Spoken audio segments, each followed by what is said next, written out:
Oh, no. Welcome to the No, I'm John. I'm Gus. After nearly a year, it looks like the video game voice actor strike is coming to an end, and that could be good news for a lot of games. Does this mean we might be getting the original voice of Claire Redfield back in Resident Evil 2 Remake? What about Chloe Price in Life is Strange? Well, it's actually too late for those games, but at the very least, it looks like a lot of voice actors will be going back to work.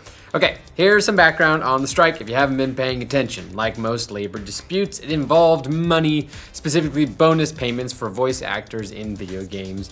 And the strike, which has lasted for 11 months, has targeted almost a dozen of the biggest developers in video games like EA and Activision. Finally though, the gaming companies and the union SAG-AFTRA hammered out an agreement. While the union was hoping to get residual payments for voice actors, that didn't happen. The actors though will receive bonus payments under the agreement, beginning with a $75 payment on the first session and totaling $2,100 after 10 sessions worked. The chair of SAG-AFTRA's Interactive Negotiating Committee said, "The bonus payments we have now are significantly larger now than what we had 11 months ago." Meanwhile, game developers will also have to be more transparent about the projects in which voice actors will be working on. That was a big deal for the voice actors because gaming companies like to keep their project pretty secret to avoid, leaks. But sometimes that led to actors being asked to voice sex scenes or dialogue with racial slurs without agreeing to the material beforehand. You need to get consent. Yeah. The union was hoping to force game makers to disclose the actual name of the game they were hiring for. They didn't get that, but they did get some concessions from developers, like having to disclose their game's code name, its genre, and whether or not any sexual or violent content will be featured. Who cares about the code name? We should start doing that for just productions here at the office if there's gonna be any sexual or violent content. So all of it. Yeah, it's just always. Ray Rodriguez, SAG-AFTRA's chief contract officer, said that the new transparency provisions will enhance the bargaining power of our members' representatives by requiring the companies to disclose the code name of project, its genre, whether the game is based on previously published intellectual property, and whether the performer is reprising a prior role. Members are also protected by the disclosure of whether they will be required to use unusual terminology, profanity, or racial slurs, whether there will be content of a sexual or violent nature, and whether stunts will be required. I want to know what stunts voice actors do. I want to know what unusual terminology it is.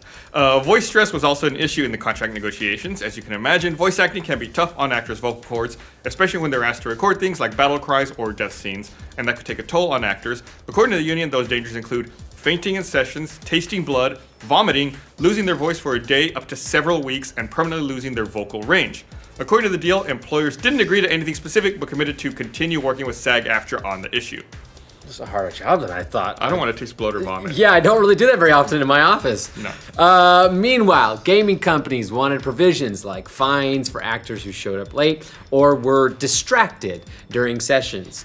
But those weren't included in the final deal, and neither was a provision to allow gaming companies to use their permanent staff for voice work that's outside of the collective bargaining agreement. It is important to note, though, that a deal has not been finalized just yet. The union's national board will review the contract at its upcoming meeting in October.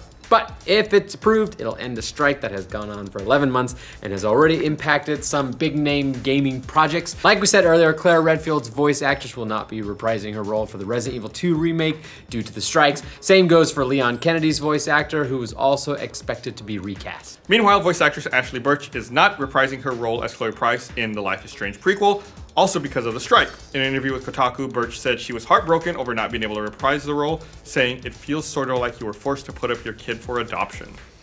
Well, that's just depressing to read it that way. But for other projects, it looks like this strike ending will allow companies to cast who they want in high-profile voice roles. The gaming companies haven't commented yet on the strike ending, but SAG-AFTRA President Gabriel Carteres said, "The courage of our members and their fortitude these many months has been admirable, and I salute them. We are always stronger together." What do you guys think of the video game voice actor strike coming to an end? Let us know in the comments. And for all your video game news, including who is voicing your favorite characters and who is tasting blood and vomit in their mouth while they're doing those characters, be sure to like this video. And if you're new around here, subscribe to the Now. And if you're making a game and you want me to shout some racial slurs for you, just email me or call me. Just gotta know beforehand. Yeah, and the code name. Operation Condor. The bonus payments we have now are significantly larger than what they had. The bonus payments we have now are significantly larger now. Now twice? All right. Now then.